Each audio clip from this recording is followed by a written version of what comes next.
माँ, मैं बकरियां चराने जंगल जा रहा हूँ। पहले एक गिलास पानी तो पिला दो। आज बहुत गर्मी है और गर्मी के मारे मेरा गला भी सूखा जा रहा है। क्यों नहीं माँ, हम शाम को आते वक्त लकड़ियाँ भी लेते आएंगे। तब तक आप मेरे लिए कोई मजेदार सा मीठा बनाकर रखना, मैं आकर खाऊंगा। आज मेरा मीठा खाने का बहुत दिल चाह रहा है। हाँ माँ, मेरा दिल भी मीठा खाने का बहुत चाह रहा है। ठीक है बेटा, मैं बना दूंगी। तुम अब जल्दी से काम पर जाओ।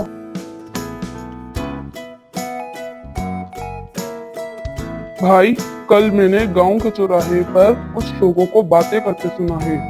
वो कह रहे थे कि हमें अपने मुस्तकबिल की फिक्र करनी चाहिए। हाँ छोटे, तुम सही कह रहे हो। हमें कुछ ऐसा ही काम करना चाहिए जिससे हमारे पास भी बहुत सी रकम हाथ लगे, मगर समझ नहीं आ रहा कि हम क्या करें। हाँ भाई, आप सही कह रहे हैं। ये इंतखाब करना बहुत मुश्किल है कि हम क्या करें। पर भाई, अभी मुझे बहुत जोरों की भूख लग रही है। चलें कुछ खा लेते हैं, फिर सोचेंगे कि क्या करना है। हाँ छोटे, मुझे भी बहुत भूख लग रही है। चलो किसी ढाबे पर बैठकर कुछ खाते हैं, फिर सोचेंगे कि क्या करना है। वो अभी कुछ दूर ही चले थे कि उन्हें एक आमों से भरा दरख्त नजर आता है। भैया, वो देखो, सामने मीठे मीठे और पके हुए आमों से भरा दरख्त। चलो वहाँ बैठकर कुछ आम खाते हैं और अपनी भूख मिटाते हैं। हाँ छोटे, वाकई बड़े ही मजे के आम लगे हैं। चलो खाते हैं। छोटे, मेरे जहन में एक ख्याल आया है। वो क्या भैया? क्यों ना हम भी अपने घर के पास आम के दरख्त लगाएं, फिर हम उन फलों को बेचकर पैसे कमाएंगे। हाँ भैया, आपका ख्याल बहुत ही अच्छा है। इस तरह हमें बहुत सी रकम हासिल हो जाएगी। हमें नहीं छोटे, मुझे। मुझे क्या मतलब है भैया? क्या हम इसे आधा आधा तकसीम नहीं करेंगे? नहीं, बिल्कुल नहीं। मगर क्यों भैया? क्योंकि मैं तुमसे बड़ा और अक्लमंद हूँ, और ये दरख्त लगाने का ख्याल भी तो मेरे ही जहन में आया है। हुआ ना मैं अक्लमंद? ये तो बिल्कुल गलत बात है भैया। क्या गलत बात है? कोई गलत बात नहीं है। मैं भी अक्लमंद हूँ। क्या हुआ अगर दरख्त लगाने की बात आपके दिमाग में पहले आ गई? आमों का दरख्त को पहले मैंने ही देखा था ना, फिर मैंने ही आपको बताया भी, इसलिए मैं भी अक्लमंद हुआ और आधी रकम पर मेरा भी हिस्सा है। दोनों भाई आपस में झगड़ रहे होते हैं। इतने में एक नौसरबाज का वहाँ से गुजर हुआ। क्या हुआ भाई? आप दोनों किस बात पर झगड़ रहे हैं? मुझे भी बताओ, हो सकता है मैं कोई राह निकाल दूं। देखो भाई, मैं इनका छोटा भाई हूँ और मुझे ये आधा हिस्सा भी नहीं दे रहे हैं, बल्कि ज्यादा हिस्सा अपने पास रख रहे हैं। देखो भाई, मैं इससे बड़ा हूँ, इसलिए मैं इससे अक्लमंद भी हुआ, तो बड़ा हिस्सा मेरे पास ही रहेगा। नौसरबाज इनकी बातें सुनकर दिल में बहुत खुश हुआ। आज तो इन दोनों बेवकूफों से पाला पड़ा है। आज तो खूब कमाई होगी। देखो भाइयों, उम्र में बड़े होने से कोई अक्लमंद नहीं होता है। अक्लमंद होने के लिए आपने सबूत भी देना होता है। तो हम फिर कैसे सबूत दें? हमें क्या करना होगा? कोई मुश्किल काम नहीं। तुम लोग अपनी ये बकरियां जो ज्यादा दाम में बेच कर आएगा, वही अक्लमंद होगा। बोलो, क्या तुम्हें ये मंजूर है? कुछ देर तो दोनों भाइयों ने सोचा, मगर अक्लमंद बनने के जुनून में बोले, हाँ, हमें मंजूर है। तो फिर जाओ और इनको अच्छे से अच्छे दाम में बेच कर आओ। मैं जब तक तुम्हारा यही इंतजार कर रहा हूँ।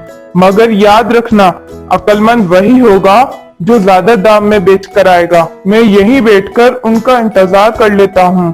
बहुत ही प्यारी जगह है और खाने को ताजा मीठे आम भी हैं। और आज दो बेवकूफ भाई भी मिल गए हैं, कमाई भी अच्छी हो जाएगी। भाई, क्या तुम ये बकरियां खरीदोगे? हाँ, क्यों नहीं। क्या लोगे तुम इन बकरियों के? जनाब, 20,000 लूंगा। नहीं, ये ज्यादा है। मैं तो 18,000 ही दूंगा। अब आपकी मर्जी है। इस मार्केट में कोई भी इससे ज्यादा आपको रकम नहीं देगा। क्या बोलते हो? ठीक है भाई, 18,000 ही दे दो। उधर बखूबी अपनी बकरियां बेचकर वापस जंगल की तरफ रवाना हो जाता है। नौसरबाज दरख्त के नीचे आराम कर रहा होता है कि बकू बकरियां बेचकर आ जाता है। बेच आए आप अपनी बकरियां? कितने दाम में आपने उन्हें बेची हैं? पूरे 16,000 में। वो तो 15,000 में खरीद रहे थे, लेकिन मैंने बोला कि मैं 16,000 से एक पैसा भी कम नहीं लूंगा। ठीक है, फिर तुम्हारा बड़ा भाई भी आ जाए तो फैसला हो जाएगा कि कौन ज्यादा अक्लमंद है। थोड़ी देर में बड़ा भाई भी बकरियां बेचकर आ जाता है। हाँ भाई, आपने बकरियां कितने में बेची हैं? पूरे 18,000 में। फिर तो फैसला हो गया कि तुम ही ज्यादा अक्लमंद हो। तुमने ज्यादा रकम में अपनी बकरियां बेची हैं। देखा छोटे, मैंने पहले ही नहीं कहा था कि मैं तुमसे ज्यादा अक्लमंद हूँ। अब तो सबूत भी मिल गया है। हाँ भाई, सही है। अब मैं ही ज्यादा रकम रखूंगा। ठीक है भाई, आप ज्यादा हिस्सा अपने पास रखना। अच्छा भाइयों, अब ये बताओ तुम दोनों इन पैसों से क्या करोगे? ये तो हमने अभी सोचा ही नहीं। अगर हम बकरियों के बगैर घर गए तो माँ बहुत नाराज होगी। तो फिर तुम दोनों क्या करोगे? हमें कुछ नहीं मालूम। अब तो हमारा जहन भी काम नहीं कर रहा है। ये बहुत गलत हो गया है। उसी के दूर से तो हमारा घर चल रहा था। तो फिर तुम्हें परेशान होने की बिल्कुल भी जरूरत नहीं है। मैं तुम्हें वो बकरियां वापस ला देता हूँ। वैसे भी अब तो तुम अपने टेस्ट में पूरे उतर गए हो। हाँ हाँ, ये ठीक है, मगर तुम क्यों हमारी बकरियां वापस लाओगे? हम खुद ही जाकर ले लेंगे। अरे भाई, तुम क्यों अपने आप को थकाते हो? अभी तो तुम इतनी दूर से आए हो। वैसे भी अब आपके जाने की जरूरत बिल्कुल नहीं है। बड़ा भाई अक्लमंद साबित हो चुका है। लेकिन अगर आपको मुझ पर एतबार नहीं है तो फिर आप लोग खुद ही जा सकते हैं। मैं क्यों आप लोगों के लिए अपना वक्त जाया करूं? हाँ छोटे, ये सही कह रहे हैं। वैसे भी हम थक चुके हैं और ये भले मांस आदमी हैं। ये हमारा काम कर देंगे। हमें यहीं उनका इंतजार करना चाहिए। ठीक है फिर भाई, लाओ फिर मुझे वो रकम दो। मैं अभी तुम्हारी बकरियां वापस लेकर आता हूँ। नौसरबाज उनसे पैसे लेकर बकरियां लेने चला जाता है। काफी देर हो जाती है। दोनों भाई बैठे उस नौसरबाज का इंतजार कर रहे होते हैं। भैया, वो आदमी अभी तक नहीं आया। काफी देर हो गई है। अब तक तो उसे आ जाना चाहिए था।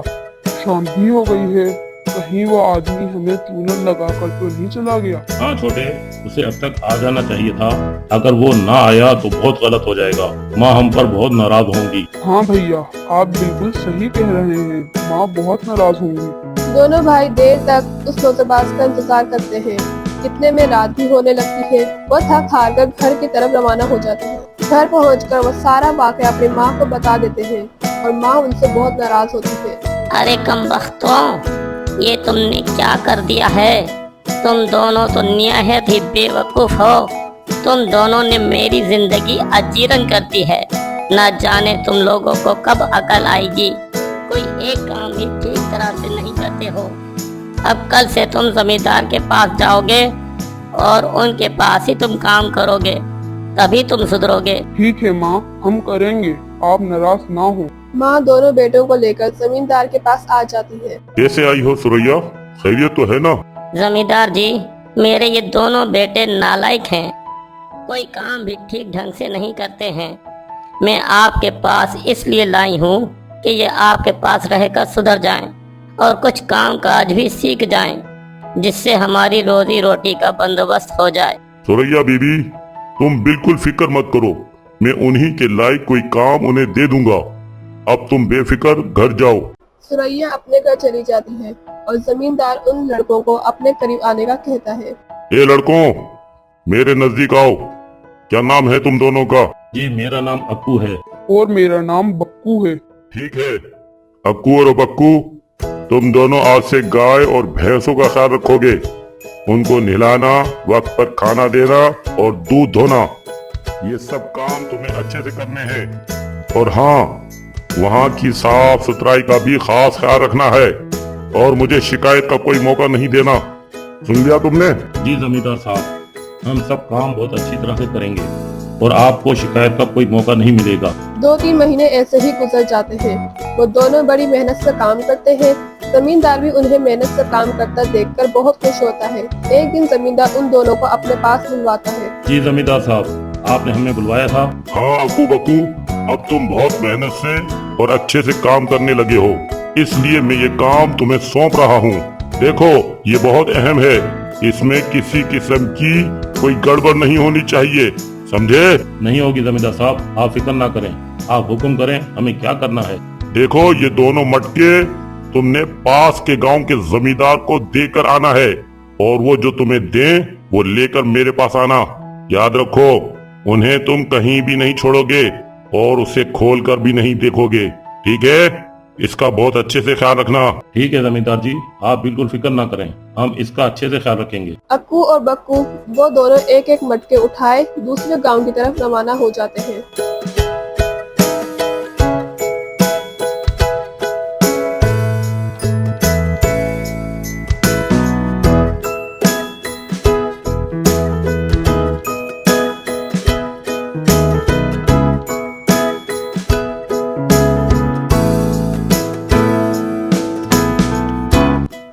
नौसरबाज दूसरी तरफ से उन दोनों बेवकूफ लड़कों को आता देखकर पहचान लेता है। अरे ये दोनों लड़के, ये तो वही बेवकूफ लड़के हैं जिन्हें मैंने बेवकूफ बनाकर रकम हथिया ली थी। मगर इनके हाथ में क्या है? लगता है ये बहुत कीमती सामान है, तभी ये दोनों इतने संभाल कर इसे ले जा रहे हैं। चलो इनसे ये माल हथियाने का कोई तरीका ढूंढता हूँ। नौसरबाज खामोशी से उनके पीछे लग जाता है, ये जानने के लिए कि वो क्या लेकर जा रहे हैं। चल चलकर अब तो मेरे पाँव दर्द करने लगे हैं और प्यास के मारे गला अलग खुश्क हो गया है।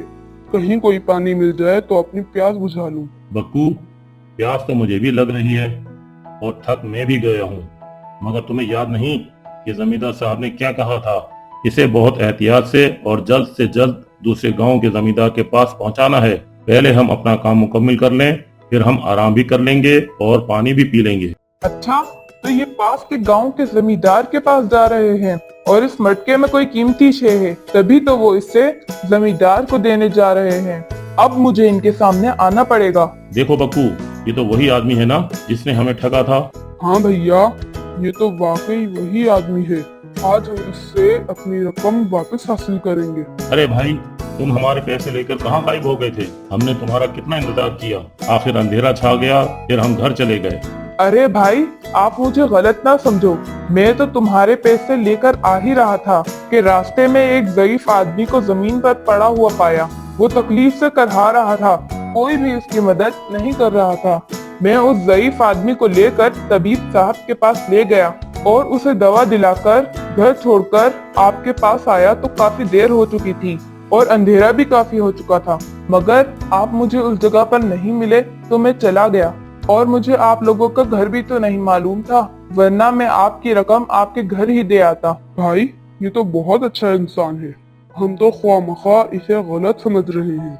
माफ करना भाई, हमने आपको गलत। कोई बात नहीं भाइयों, आपकी जगह कोई और भी होता तो ऐसा ही समझता, क्योंकि रकम का जो मामला था। तो फिर क्या तुम हमारी रकम हमें वापस देने आए हो? काश कि मैं ऐसा कर पाता। क्यों, क्या हुआ? वो तुम्हारी बकरियों को एक कसाई को देने वाला है, तुम्हें जल्दी करनी चाहिए, वरना वो कसाई तुम्हारी बकरियां ले जाएगा। नहीं नहीं, हम वो बकरियां कसाई को नहीं लेने देंगे। हाँ, वो बकरियां कैसे लेने जा सकते हैं? हमारे पास तो पैसे ही नहीं हैं। पैसे तो हमने तुम्हें दिए थे। हाँ, वो पैसे मैंने उस बकरी फरोश को दिए तो उसने कीमत ज्यादा लगाई। मेरे पास इतनी रकम नहीं थी जो मैं उसे इजाफी दे सकता।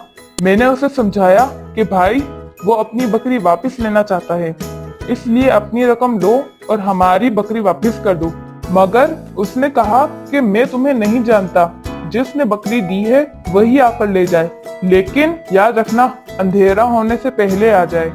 और मैं पैसे भी उसे दे आया हूँ, तुम बस जाओ और अपनी बकरी वापस ले आओ। लेकिन भाई, हम फिर भी नहीं जा सकते, क्योंकि जमींदार ने हमें ये काम सौंपा है। हम इसे जब तक दूसरे जमींदार के हवाले नहीं कर देते तब तक हमारी ये जिम्मेदारी है। तब तक तो अंधेरा हो जाएगा और वो तुम्हारी बकरियां कसाई को बेच देंगे। फिर तुम ही बताओ हम क्या करें भाई? तो फिर मैं किस दिन काम आऊंगा?